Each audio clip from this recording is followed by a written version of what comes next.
सदस्यगण, budget के बाद राज्यपाल अभिभाषण में आपको पर्याप्त अवसर दूंगा। मेरा आपसे निवेदन है, नहीं माननीय अखिलेश जी, आपने संसद की मर्यादा को आप बना के रखे हैं। कभी बजट भाषण के अंदर इस तरीके का नहीं हुआ, ये उचित नहीं है, ये उचित नहीं है। अखिलेश जी प्लीज, मैं आपको मौका दूंगा राज्यपाल अभिभाषण पे, प्लीज। नो, ये तरीका ठीक नहीं है। No,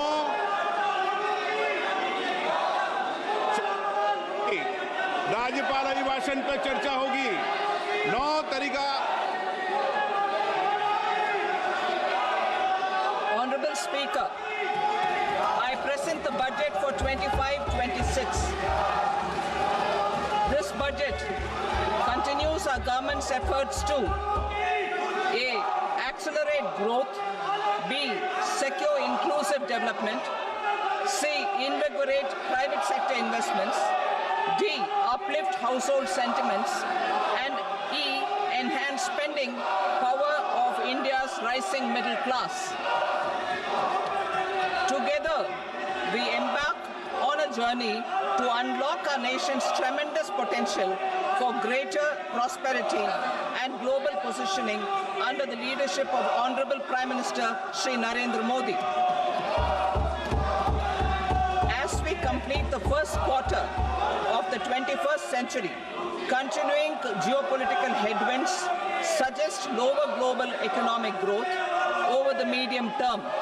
However, our aspiration for a Vikasit Bharat inspires us, and the transformative work we have done during our government's first 2 terms guides us to march forward resolutely.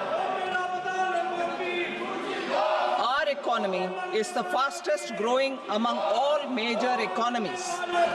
Our development track record for the past 10 years and structural reforms have drawn global attention.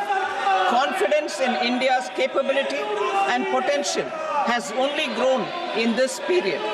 We see the next 5 years as a unique opportunity to realize Sabka Vikas, stimulating balanced growth of all regions. The great Telugu poet and playwright Gurujada Apparao had said, "Deshamante matti kadoy, deshamante manushuloy," meaning a country is not just its soil, a country is its people.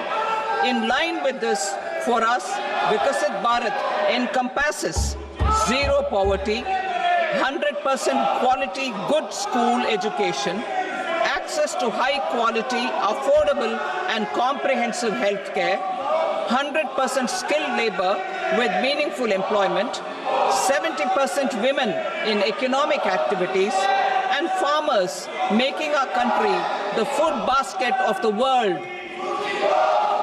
In this budget, the proposed development measures span 10 broad areas, focusing on Garib, youth, Annadata, and Nari, spurring agricultural growth and productivity, building rural prosperity and resilience, taking everyone together on an inclusive growth path, boosting manufacturing and furthering Make in India, supporting MSMEs, enabling employment-led development, investing in people, economy, and innovation, securing energy supplies, promoting exports, and nurturing innovation. For this journey of development, our 4 powerful engines are agriculture, MSME, investments, and exports. The fuel, our reforms, our guiding spirit, inclusivity, and the destination, Vikasit Bharat. This budget aims to initiate transformative reforms across 6 domains. During the first 5 years, these will augment our growth potential and global competitiveness. The domains are taxation, power sector, urban development, mining, financial sector, and regulatory reforms. Agriculture as the first engine. Now I move to specific proposals, beginning with agriculture as the first engine.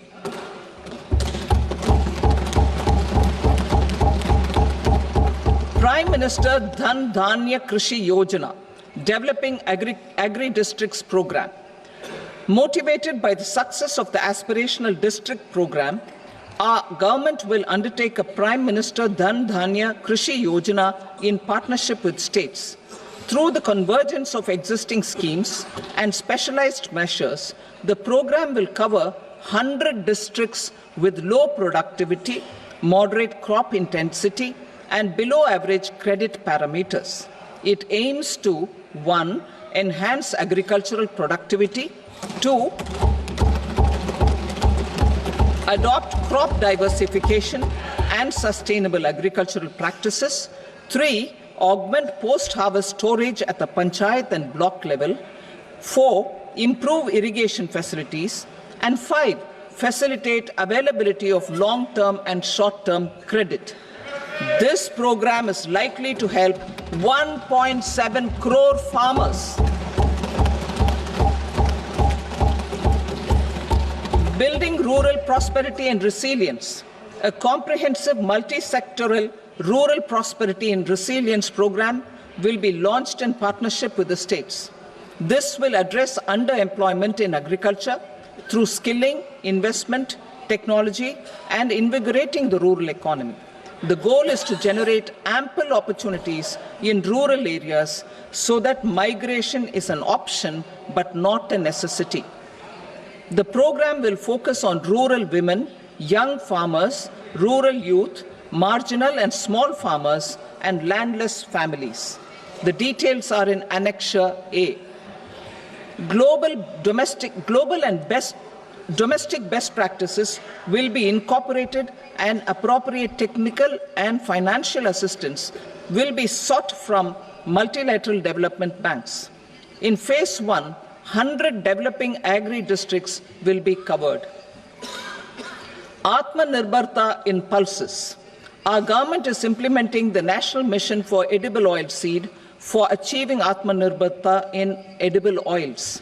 Our farmers have the capability to grow enough for our needs and more. 10 years ago, we made concerted efforts and succeeded in achieving near self-sufficiency in pulses. Farmers responded to the need by increasing the cultivated area by 50%, and government arranged for procurement and remunerative prices. Since then, with rising incomes and better affordability, our consumption of pulses has increased significantly. Our government will now launch a 6-year mission for Atmanirbharta in pulses with a special focus on Tuar, Urad, and Masoor. Details are in Annexure B.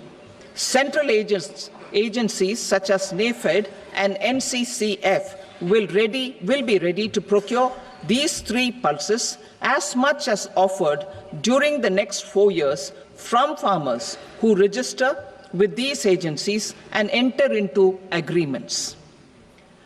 Comprehensive program for vegetables and fruits. It is encouraging that our people are increasingly becoming aware of their nutritional needs. It is a sign of a society becoming healthier. With rising income levels, the consumption of vegetables, fruits, and Shri Anna is increasing significantly. A comprehensive program to promote production, efficient supplies, processing, and remunerative prices for farmers will be launched in partnership with the states. Appropriate institutional mechanisms for implementation and participation of farmer producer organizations and cooperatives will be set up. Makhana Board in Bihar. For this, there is a special opportunity for the people of Bihar. A Makhana Board will be established in the state to improve production, processing, value addition, and marketing of makhana. The people engaged in these activities will be organized into FPOs.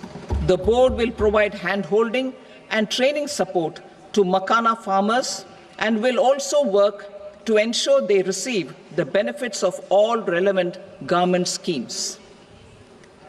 A national mission on high-yielding seeds will be launched, aimed at 1. Strengthening research ecosystem, 2. Targeted development and propagation of seeds with high yield, pest resistance, and climate resilience, and 3. Commercial availability of more than 100 seed varieties released since July 2024. India ranks second largest globally in fish production and aquaculture. Seafood exports are valued at 60,000 crore rupees. To unlock the untapped potential of the marine sector, our government will bring in an enabling framework for sustainable harnessing of fisheries from Indian exclusive economic zone and high seas, with a special focus on the Andaman and Nicobar and Lakshadweep Islands. For the benefit of lakhs of cotton growing farmers, I am pleased to announce a mission for cotton productivity. This 5-year mission will facilitate significant improvements in productivity and sustainability of cotton farming and promote extra long staple cotton varieties. The best of science and technology support will be provided to farmers. Aligned with our integrated 5F vision for the textile sector, this will help in increasing incomes of the farmers and ensure a steady supply of quality cotton for rejuvenating India's traditional textile sector. Kisan credit cards facilitate short-term loans for 7.7 crore farmers, fishermen, and dairy farmers. The loan limit under modified interest subvention scheme will be enhanced from 3 lakh rupees to 5 lakh rupees for loans taken through the KCC. For Atmanirbharta in urea production, our government had reopened 3 dormant urea plants in the eastern region. To further augment urea supply, a plant with annual capacity of 12.7 lakh metric tons will be set up at Namrup in Assam.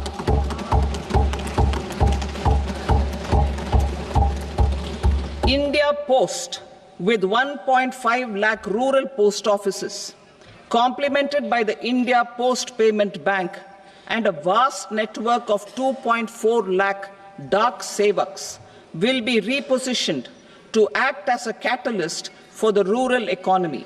Details are at Annexure C. India Post will also be transformed as a large public logistics organization. This will meet the rising needs of Vishwakarmas, new entrepreneurs, women, self-help groups, MSMEs, and the large business organizations. Our government will provide support to NCDC for its lending operations for the cooperative sector. MSMEs as the second engine. Now I move to MSMEs as the second engine, which encompasses manufacturing and services with a focus on MSMEs numbering 5.7 crores.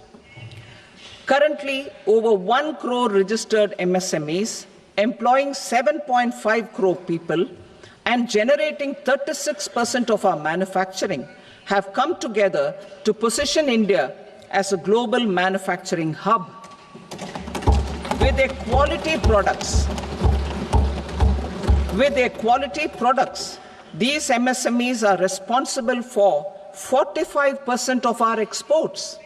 To help them achieve higher efficiencies of scale, technological upgradation, and better access to capital, the investment and turnover limits for classification of all MSMEs will be enhanced to 2.5 and 2 times respectively. This will give them the confidence to grow and generate employment for our youth. The details are given in Annexure D. To improve access to credit, the credit guarantee cover will be enhanced. First, for micro and small enterprises from 5 crore to 10 crore rupees, leading to additional credit of 1.5 lakh crores in the next 5 years.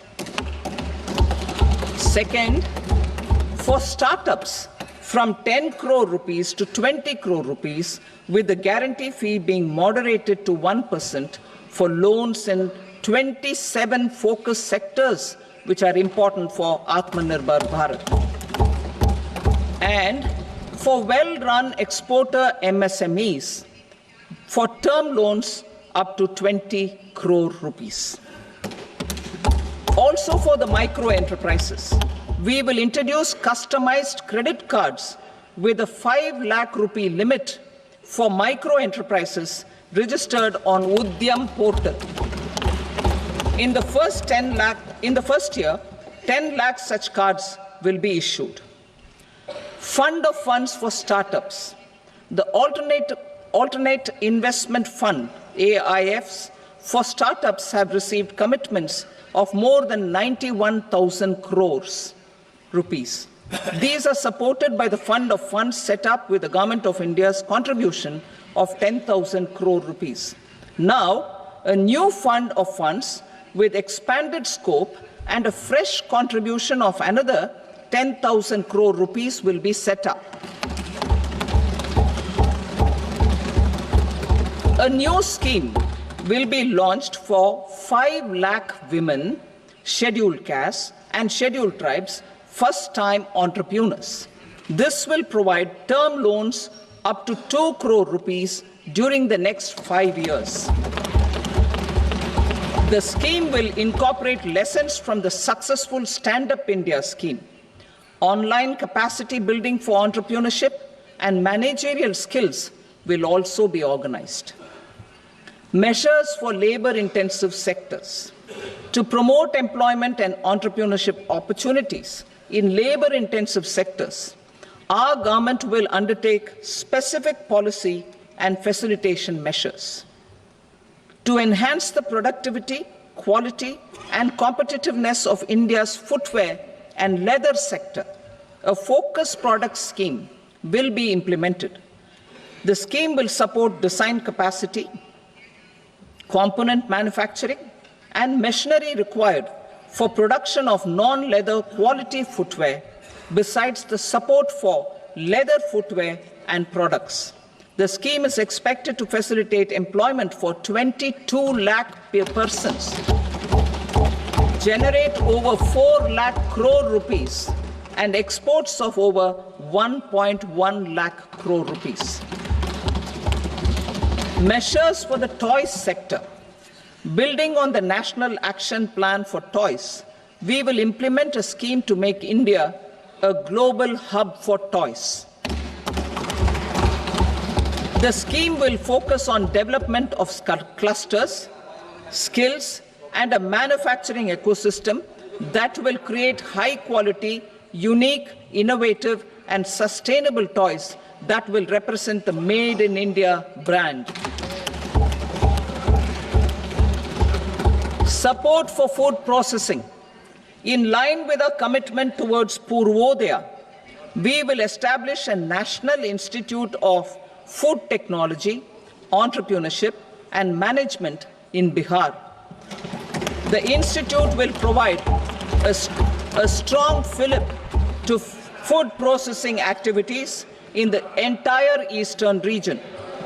This will result in 1. Enhanced income for the farmers through value addition to their produce, and 2. Skilling entrepreneurship and employment opportunities for the youth. Manufacturing mission, furthering Make in India. Our government will set up a national manufacturing mission covering small, medium, and large industries for furthering Make in India by providing policy support, execution roadmaps, governance, and monitoring framework for central ministries and states. Details are in Annexure E. Given our commitment to climate-friendly development, the mission will also support clean tech manufacturing.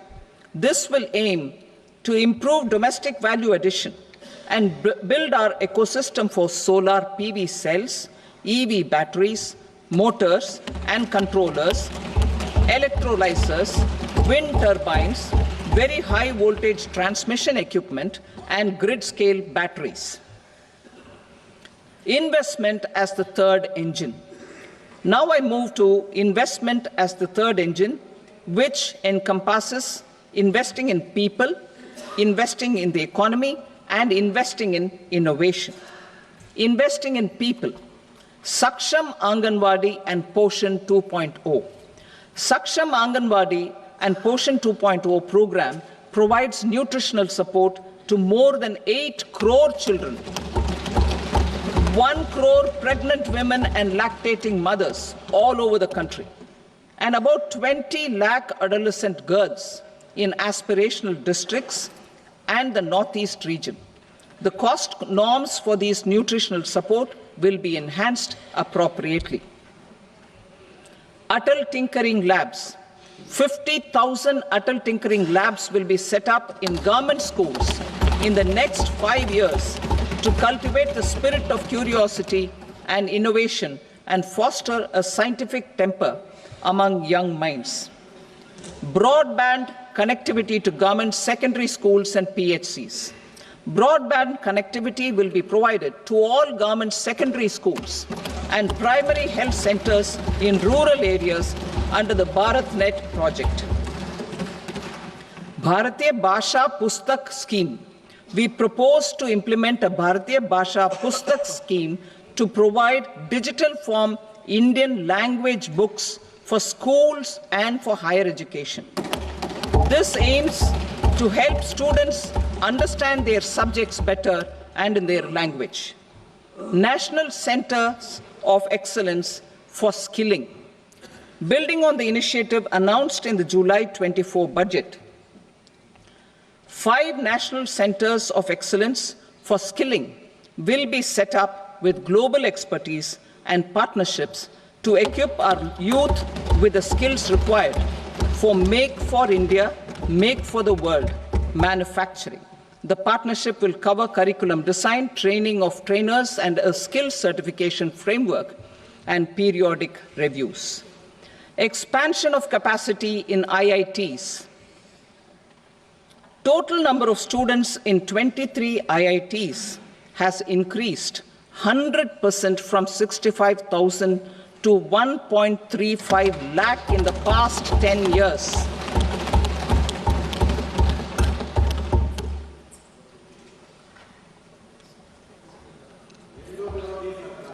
Additional infrastructure will be created in the 5 IITs started after 2014 to facilitate education for 6,500 more students. Hostel and other infrastructure capacity at IIT Patna will also be expanded.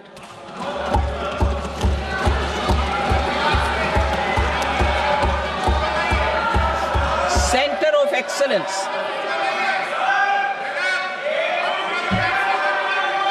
Center of Excellence in AI for Education.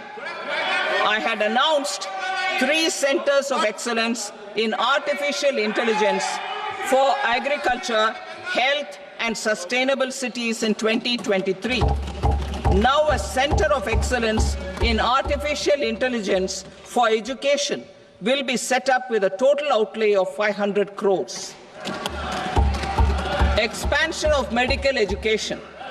Our government has added almost 1.1 lakh undergraduate and postgraduate medical education seats in 10 years, an increase of 130%. In the next year, 10,000 additional seats will be added in medical colleges and hospitals towards the goal of adding 75,000 seats in the next 5 years. Daycare cancer centers in all district hospitals. Our government will facilitate setting up of daycare cancer centers in all district hospitals in the next 3 years. 200 centers will be established in 25-26 itself. Strengthening urban livelihoods. Our government has been giving priority to assisting urban poor and vulnerable groups. A scheme for socio-economic upliftment of urban workers will be implemented to help them improve their incomes, have sustainable livelihoods, and a better quality of life. PM Swanidhi scheme has benefited more than 68 lakh street vendors, giving them respite from high-interest informal sector loans.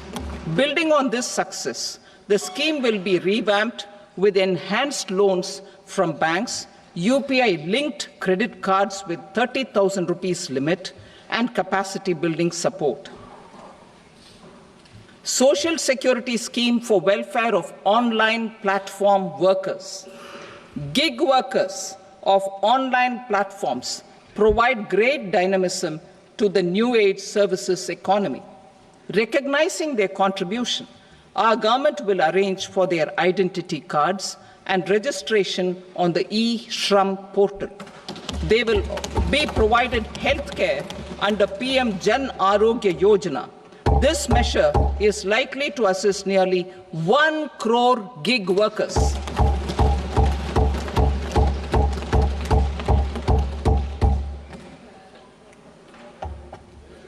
Investing in the economy. Public-private partnership in infrastructure. Each infrastructure-related ministry will come up with a 3-year pipeline of projects that can be implemented in PPP mode. States will also be encouraged to do so and can seek support from the India Infrastructure Project Development Fund, which is a scheme to prepare PPP proposals. Support to states for infrastructure. An outlay of 1.5 lakh crore is proposed for the 50-year interest-free loans to states for capital expenditure and incentives for reforms. Building on the success of the first asset monetization plan announced in 2021, the second plan for 2025 to 30 will be launched to plow back capital of 10 lakh crore in new projects. Regulatory and fiscal measures will be fine-tuned to support the plan. Jal Jeevan Mission. Since 2019, 15 crore households representing 80% of India's rural population have been provided access to portable tap water connections. To achieve 100% coverage, I am pleased to announce the extension of this mission until 2028 with an enhanced total outlay. The mission's focus will be on the quality of infrastructure and O&M of rural piped water supply schemes through Jan Bhagidari. A separate MOU or separate MOUs will be signed with the states and union territories to ensure sustainability and citizen-centric water services delivery. Urban sector reforms. Building on the July budget proposals, urban sector reforms related to governance, municipal services, urban land and planning will be incentivized. Urban Challenge Fund. The government will set up an urban challenge fund of 1 lakh crore rupees to implement the proposals for cities as growth hubs, creative redevelopment of cities, and for water and sanitation purposes announced in the July budget. This fund will finance up to 25% of the cost of bankable projects, with a stipulation that at least 50% of the cost is funded from bonds, bank loans, and PPPs. An allocation of 10,000 crore is proposed in 2025-26. Power sector reforms. We will incentivize electricity distribution reforms and augmentation of intra-state transmission capacity by states.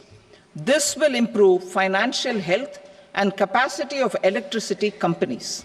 Additional borrowing of 0.5% of GSDP will be allowed to states contingent on these reforms.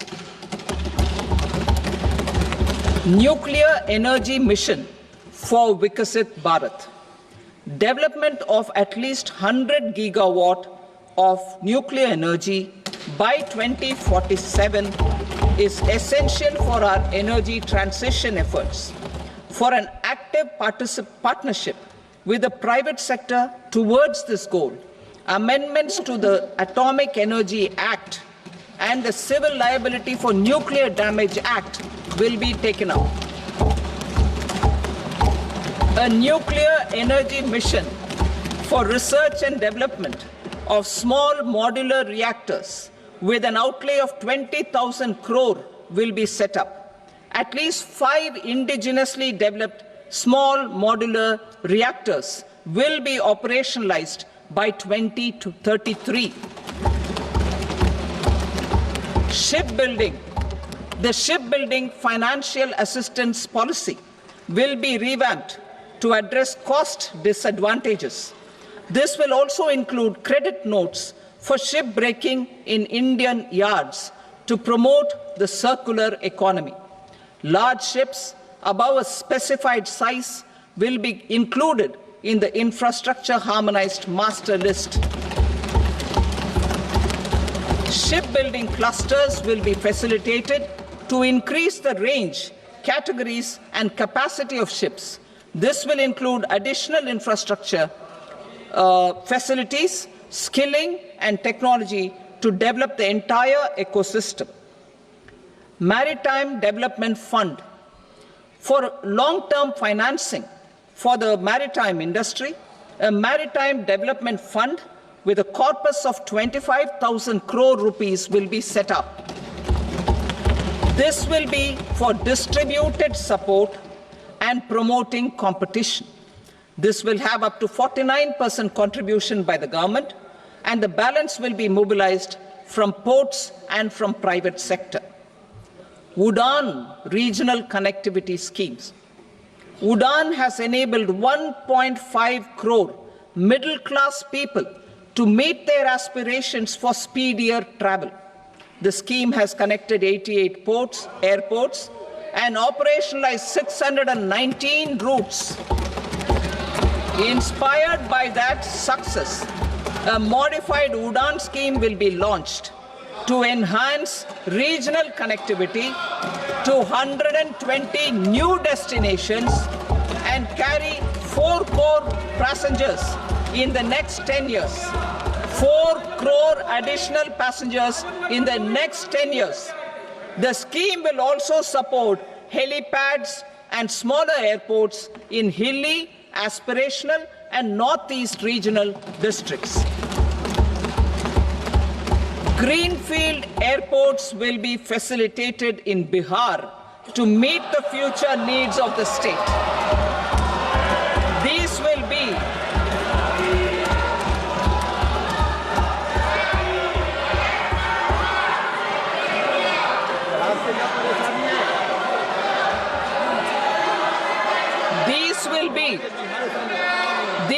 be in addition to the expansion of the capacity of Patna Airport and a brownfield airport in Beta. Western Kosi Canal project in Mithilanchal. Financial support will be provided for the Western Kosi Canal ERM project, benefiting a large number of farmers, cultivating over 50,000 hectares of land in the Mithilanchal region of Bihar. Mining sector reforms.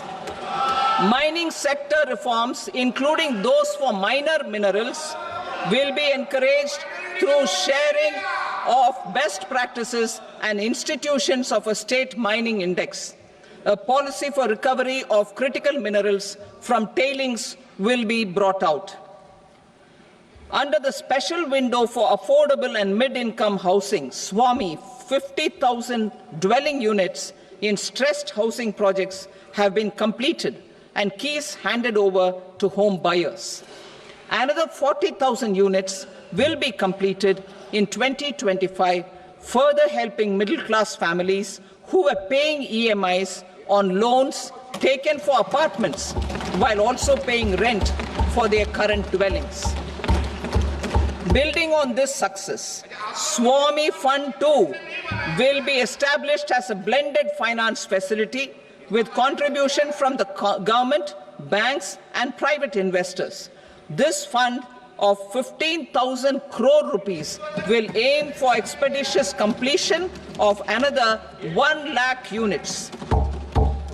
PM Gati Shakti data for private sector. For furthering PPPs and assisting the private sector in project planning, access to relevant data and maps from the PM Gati Shakti portal will be provided. Tourism for employment-led growth. Top 50 tourist destination sites in the country will be developed in partnership with states through a challenge mode. Land for building key infrastructure will have to be provided by the states. Hotels in these destinations will be included in the infrastructure harmonized list. The following measures will be taken for facilitating employment-led growth. Organizing intensive skill development programs for our youth, including in institutes of hospitality management. Providing Mudra loans for homestays. Improving ease of travel and connectivity to tourist destinations. Providing performance-linked incentives to states for effective destination management, including tourist amenities, cleanliness, and marketing efforts. And introducing streamlined e-visa facilities along with visa fee waivers for certain tourist groups.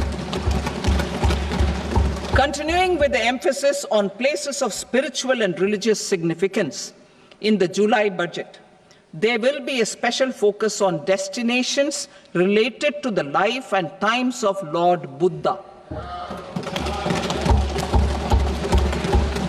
Medical tourism and heal in India. Medical tourism and heal in India will be promoted in partnership with the private sector, along with capacity building and easier visa norms. Investing in innovation. To implement private sector-driven research, development and innovation initiatives announced in the July budget, I am now allocating 20,000 crore rupees for this purpose. A deep tech fund of funds will also be explored to catalyze the next generation startups as a part of this initiative.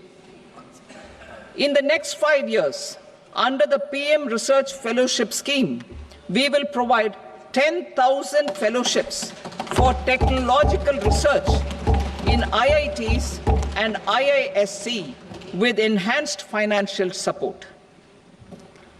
The second gene bank with 10 lakh germplasm lines will be set up for future food and nutritional security. This will provide conservation support to both public and private sectors for genetic resources.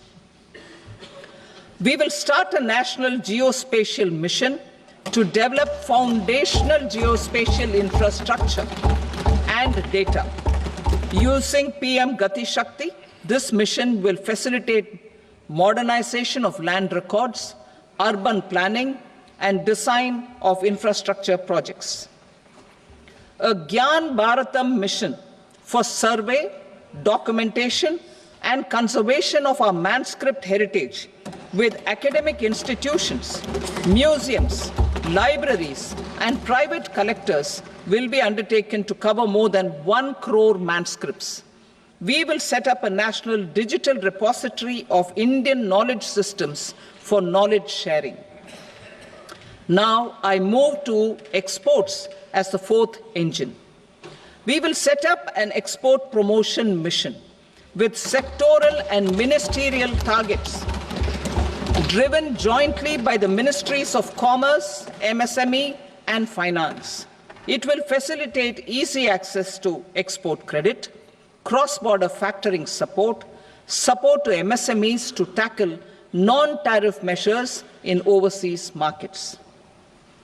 A digital public infrastructure, Bharat Trade Net, for international trade will be set up as a unified platform for trade documentation and financing solutions.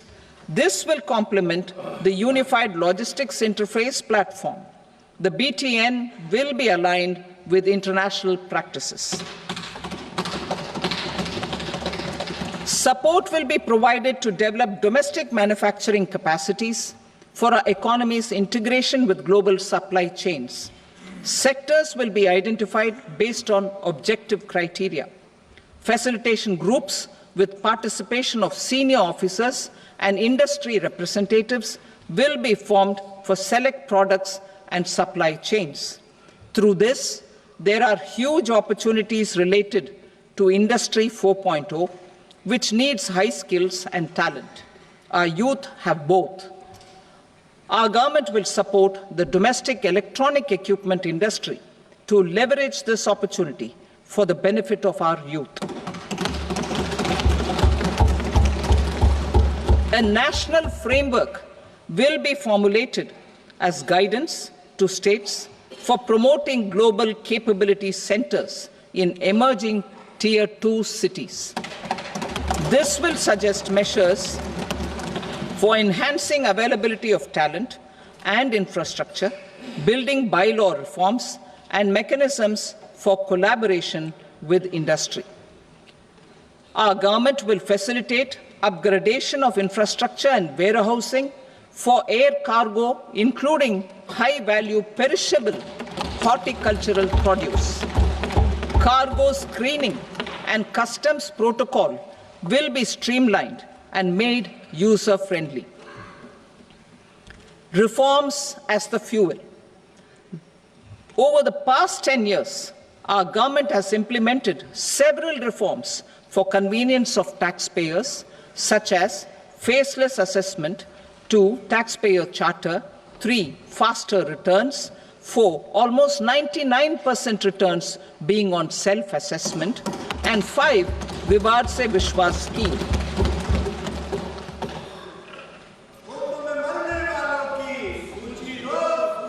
Continuing these efforts, I reaffirm the commitment of the Tax Department to trust first, scrutinize later. I also propose to introduce the new income tax bill next week. I will detail the indirect tax reforms and changes in direct taxes in Part B. Financial sector reforms. The FDI limit for the insurance sector will be raised from 74 to 100%. This enhanced limit will be available for those companies which invest the entire premium in India. The current guardrails and conditionalities associated with foreign investment will be reviewed and simplified. The services of India Post Payment Bank will be deepened and expanded in rural areas. NABFID will set up a partial credit enhancement facility for corporate bonds for infrastructure. Public sector banks will develop Grameen Credit Score framework to serve the credit needs of SHG members and people in rural areas. A forum for regulatory coordination and development of pension products will be set up. To implement the earlier announcement on simplifying the KYC processes, the revamped Central KYC Registry will be rolled out in 2025. We will also implement a streamlined system for periodic updating. Requirements and procedures for speedy approval of company mergers will be rationalized. The scope for fast-track mergers will also be widened and the process made simpler. As proposed in the interim budget, We signed bilateral investment treaties with 2 countries in 2024 to encourage sustained foreign investment, and in the spirit of First Develop India, the current model BIT will be revamped and made more investor-friendly. In the last 10 years, in several aspects, including financial and non-financial, our government has demonstrated a steadfast commitment to ease of doing business. We are determined to ensure that our regulations must keep up with technological innovations and global policy developments. A light-touch regulatory framework based on principles and trust will unleash productivity and employment. Through this framework, we will update regulations that were made under old laws. To develop this modern, flexible, people-friendly, and trust-based regulatory framework appropriate for the 21st century, I propose 4 specific measures. A high-level committee for regulatory reforms will be set up for a review of all non-financial sector regulations, certifications, licenses, and permissions. The committee will be expected to make recommendations within a year. The objective is to strengthen trust-based economic governance and take transformational measures to enhance ease of doing business, especially in matters of inspection and compliances. States will be encouraged to join in this endeavor. An investment friendliness index of states will be launched in 2025 to further the spirit of competitive, cooperative federalism. Under the Financial Stability and Development Council, a mechanism will be set up to evaluate impact of the current financial regulations and subsidiary instructions. It will also formulate a framework to enhance their responsiveness and development of the financial sector. In the Jan Vishwas Act 2023, more than 180 legal provisions were decriminalized. Our government will now bring up the Jan Vishwas Bill 2.0 to decriminalize more than 100 provisions in various laws.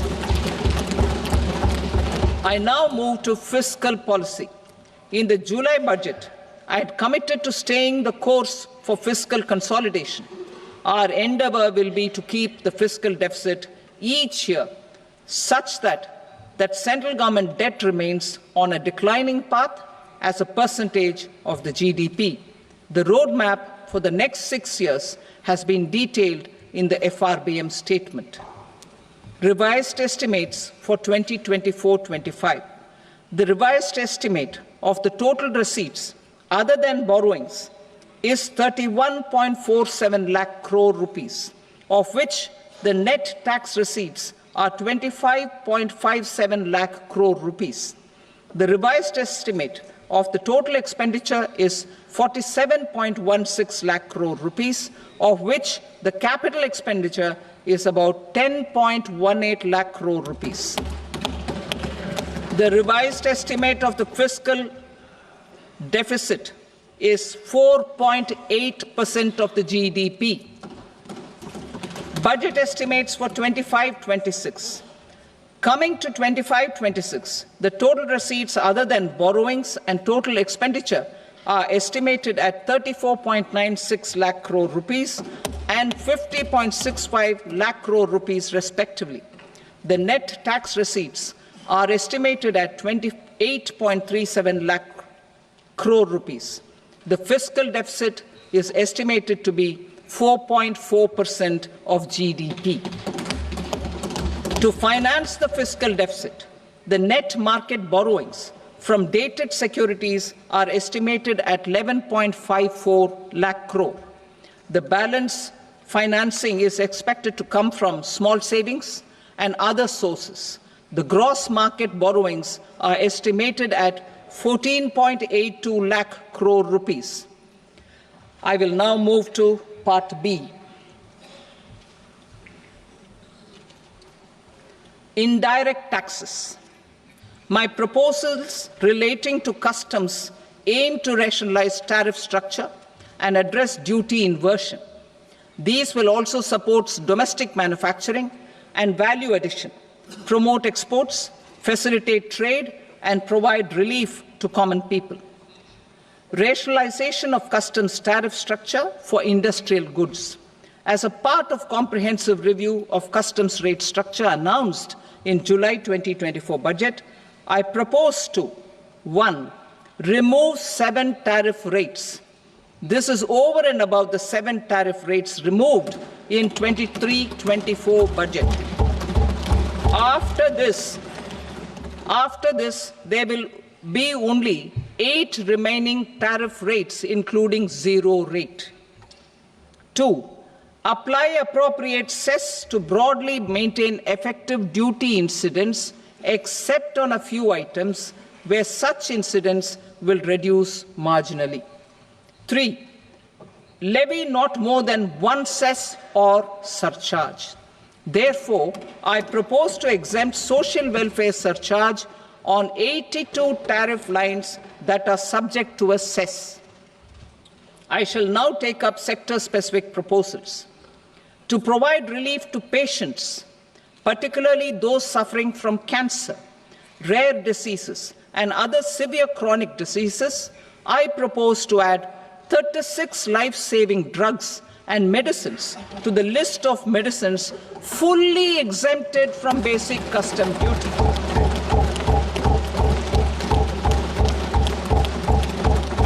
I also propose to add 6 life-saving medicines to the list attracting concessional custom duty of 5%.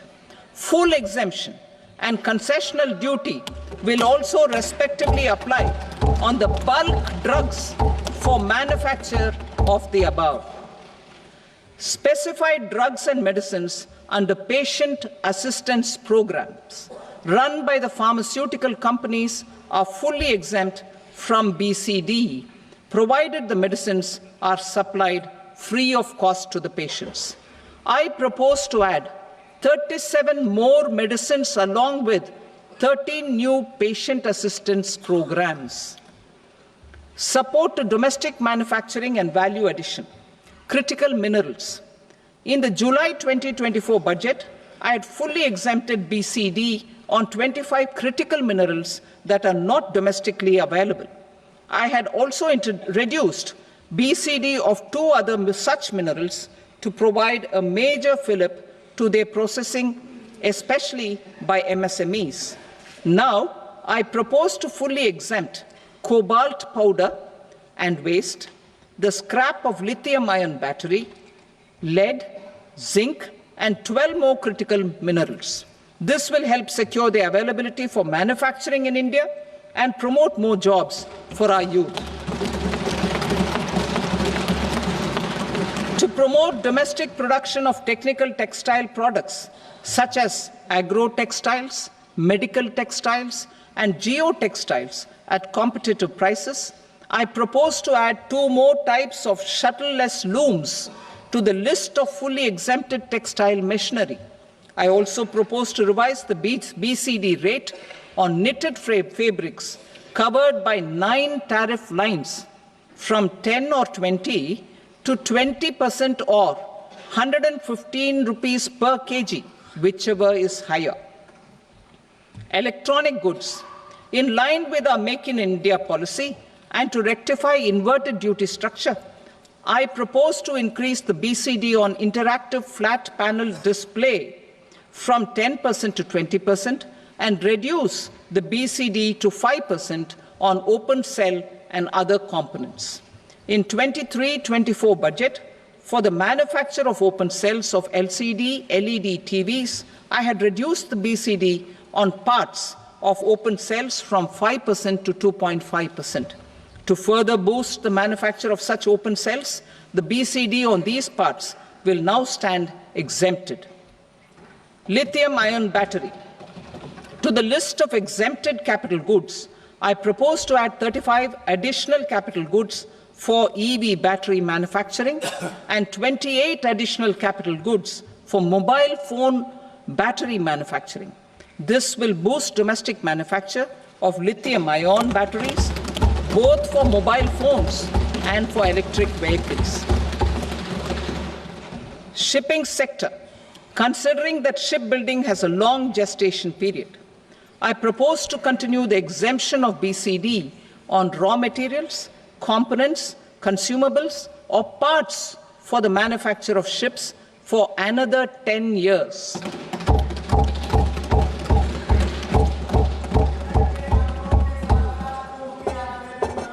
I also propose the same dispensation for shipbreaking to make it more competitive. Telecommunication.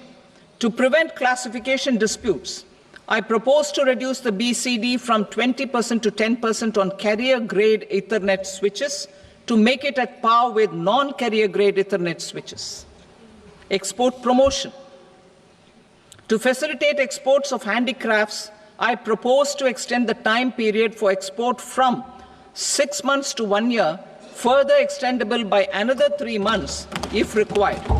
I also propose to add 9 items to the list of duty-free inputs. Leather sector. I propose to fully exempt BCD on wet blue leather to facilitate imports for domestic value addition and employment. I also propose to exempt crust leather from 20% export duty to facilitate exports by small tanners. Marine products. To enhance India's competitiveness in the global seafood market, I propose to reduce BCD from 30% to 5% on frozen fish paste, surimi, for manufacture and export of its analog products. I also propose to reduce BCD from 15% to 5% on fish hydrolysates for manufacture of fish and shrimp feed. In July 2024 budget, to promote development of domestic MROs for aircraft and ships, I had extended the time limit for export of foreign origin goods that were imported for repairs from 6 months to 1 year and further extendable by 1 year. I now propose to extend the same dispensation for railway goods. Time limit for provisional assessment. Presently, the Customs Act 1962 does not provide any time limit to finalize provisional assessments, leading to uncertainty and cost to trade. As a measure of promoting ease of doing business, I propose to fix a time limit of 2 years, extendable by a year, for finalizing the provisional assessment. I propose to introduce a new provision that will enable importers or exporters, after clearance of goods, to voluntarily declare material facts and pay duty with interest but without penalty. This will incentivize voluntary compliance. However, this will not apply in cases where department has already initiated audit or investigation proceedings. For industry to better plan their imports, I propose to extend the time limit for the end use of imported inputs in the relevant rules from 6 months to 1 year. This will provide operational flexibility in view of cost and uncertainty of supply. Further, such importers will now have to file only quarterly statements instead of a monthly statement.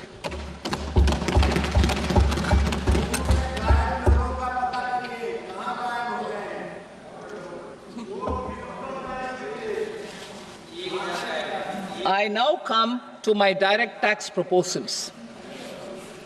In Part A, I have briefly underlined taxation reforms as one of key reforms to realize our vision of Vikasit Bharat.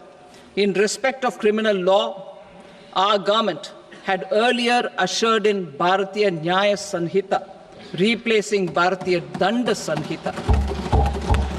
I am happy to inform this august House and the country that for new income tax bill, will carry forward the same spirit of Nyaya in its drafting as well.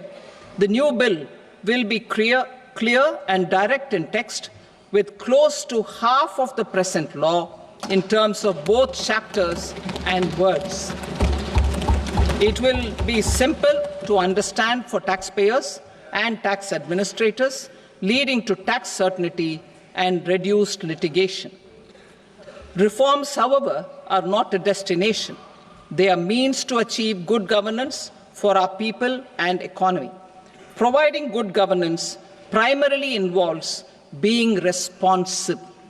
The Tirukural captures this in verse 542, which reads, "Vaanokki vaazhum ulagallam, mannavan kol nokki vaazhum kudi," meaning, just as the living beings live expecting rains, citizens live expecting good governance. Our government is committed to keeping an ear to the ground and a finger on the pulse and responding while balancing our national building efforts.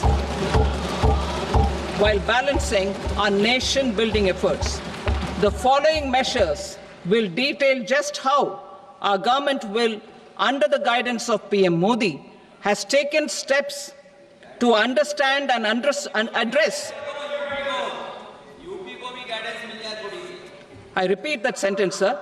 The following measures will detail just how our government, under the guidance of PM Modi, has taken steps to understand and address the needs voiced by our citizens.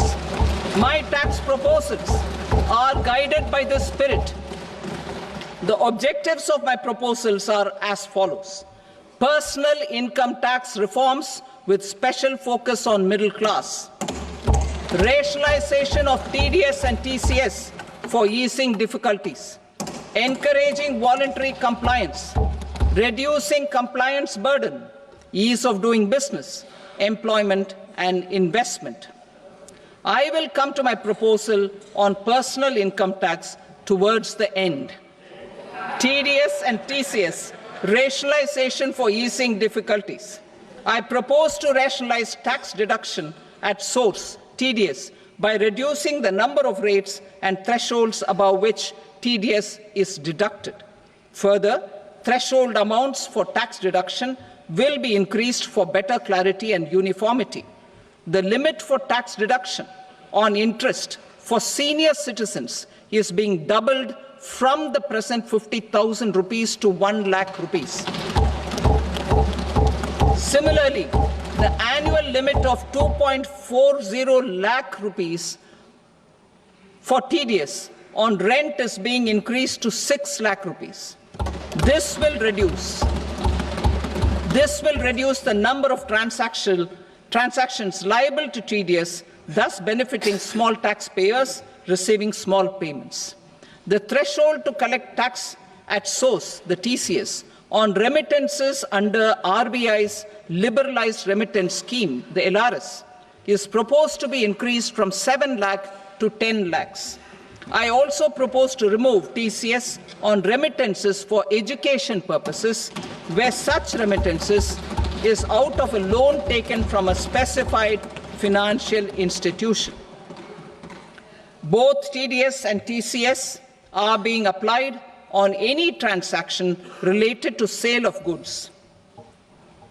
To prevent such compliance difficulties, I propose to omit the TCS. I also propose that the provisions of the higher TDS deduction will now apply only in non-PAN cases. In July 2024, the delay for payment of TDS up to the due date of filing statement was decriminalized. I propose to provide the same relaxation to TCS provisions as well. The government under the leadership of Prime Minister Modi believes in Sabka Saath, Sabka Vikas, Sabka Vishwas and Sabka Prayas. In line with this, we brought in updated return facility in 2022 for voluntary compliance by taxpayers who had omitted to report their correct income. Our trust in taxpayers was proved right. Nearly 90 lakh taxpayers voluntarily updated their incomes by paying additional tax. Taking this trust further, I now propose to extend the time limit to file updated returns for any assessment year from the current limit of 2 years to 4 years. I propose to reduce the compliance burden for small charitable trusts and institutions by increasing their period of registration from 5 years to 10 years. It is also proposed that disproportionate consequences do not arise for minor defaults, such as incomplete applications filed by charitable entities. Presently, taxpayers can claim the annual value of self-occupied properties as nil only on the fulfillment of certain conditions. Considering the difficulties faced by taxpayers, it is proposed to allow the benefit of 2 such self-occupied properties without any condition. To streamline the process of transfer pricing and to provide an alternative to yearly examination, I propose to introduce a scheme for determining arm's length price of international transaction for a block period of 3 years. This will be in line with global best practices. With a view to reduce litigation and provide certainty in international taxation, the scope of safe harbor rules is being expanded. A number of senior and very senior citizens have very old national savings schemes accounts. As interest is no longer payable on such accounts, I propose to exempt withdrawals made from NSS by individuals on or after 29th August 2024. I am also proposing to allow similar treatment to NPS Vatsalya accounts as is available to normal NPS accounts subject to overall limits. In my speech in July 2024, I had promised that all processes, including giving effect to appellate orders, shall be digitalized and made paperless over the next 2 years. So I'm happy to announce that digitalization is being made operational now. In July 2024, we brought in the Vivad Se Vishwas scheme to resolve income tax disputes pending in appeal. The scheme has received a great response, with nearly 33,000 taxpayers having availed of the scheme to settle their disputes. I have a few proposals to promote investment and employment. It is proposed to provide a presumptive taxation regime for non-residents who provide services to a resident company that is establishing or operating an electronics manufacturing facility. I further propose to introduce a safe harbor for tax certainty for non-residents who store components for supply to specified electronics manufacturing units.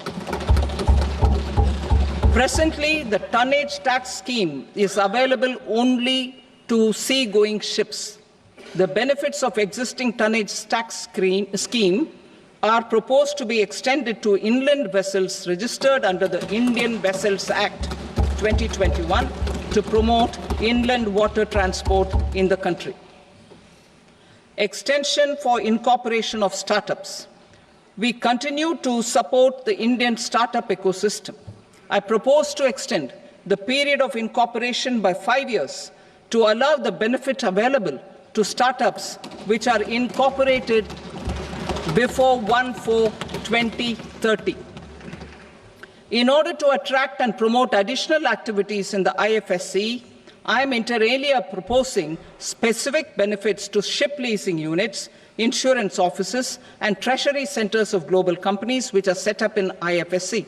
Further, to claim benefits, the cut-off date for commencement in IFSC has also been extended by 5 years to 31/3/2030.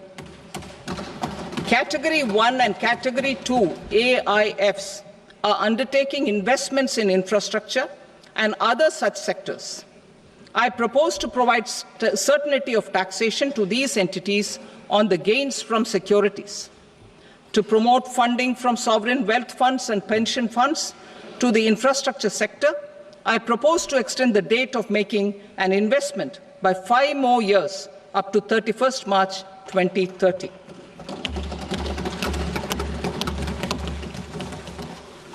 Personal income tax reforms with special focus on middle class.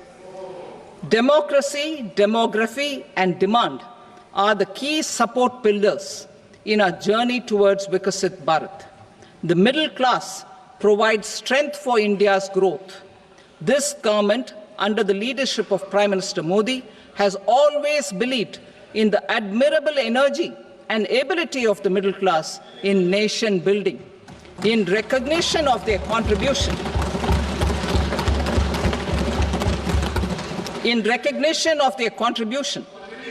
we have periodically reduced their tax burden. Right after 2014, the nil tax slab was raised to 2.5 lakhs of rupees, which was further raised to 5 lakh rupees in 2019 and to 7 lakh rupees in 2023. This is reflective of our government's trust on the middle class taxpayers. I am now happy to announce that there will be no income tax payable up to income of 12 lakh rupees.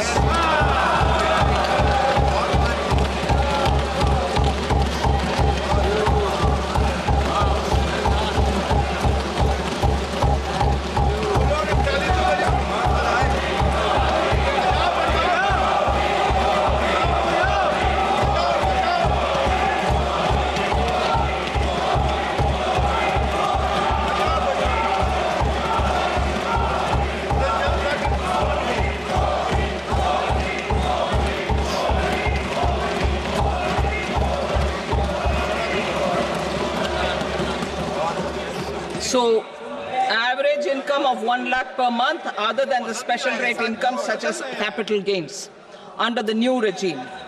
This limit will be 12.75 lakh for salaried taxpayers due to the standard deduction of 75,000. Slabs and rates are being changed across the board to benefit all taxpayers. The new structure will substantially reduce the taxes of the middle class and leave more money in their hands, boosting household consumption, savings, and investment. In the new tax regime, I propose to revise tax rate structures as follows: 0 to 4 lakh rupees nil, 4.8 lakh rupees to 4 to 8 lakh rupees 5%, 8 to 12 lakh rupees 10%, 12 to 16 lakh rupees 15%, 16 to 20 lakh rupees 20%, 20 to 24 lakh rupees 25%, and above 24 lakh rupees 30%. To taxpayers up to 12 lakh of normal income, other than special rate income such as capital gains. I read that again. To taxpayers up to 12 lakh of income, other than special rate income such as capital gains, tax rebate is being provided in addition to the benefit due to slab rate reduction in such a manner that there is no tax payable by them. The total tax benefit of slab rate changes and rebate at different income levels can be illustrated with a few examples. A taxpayer in the new regime with an income of 12 lakh rupees will get a benefit of 80,000 rupees in tax, which is 100% of tax payable as per the existing rates. A person having income of 18 lakh rupees will get a benefit of 70,000 rupees in tax, that is 30% of tax payable as per existing rates. A person with an income of 25 lakh gets a benefit of 1,10,000 rupees, that is 25% of his tax payable as per existing rates. Details of my tax proposals are given in the annexure. As a result of these proposals, Honorable Speaker, sir, revenue of about 1 lakh crore in direct taxes and 2,600 crores in indirect taxes will be foregone. Mr. Speaker, sir, with this, I commend the budget to this august House.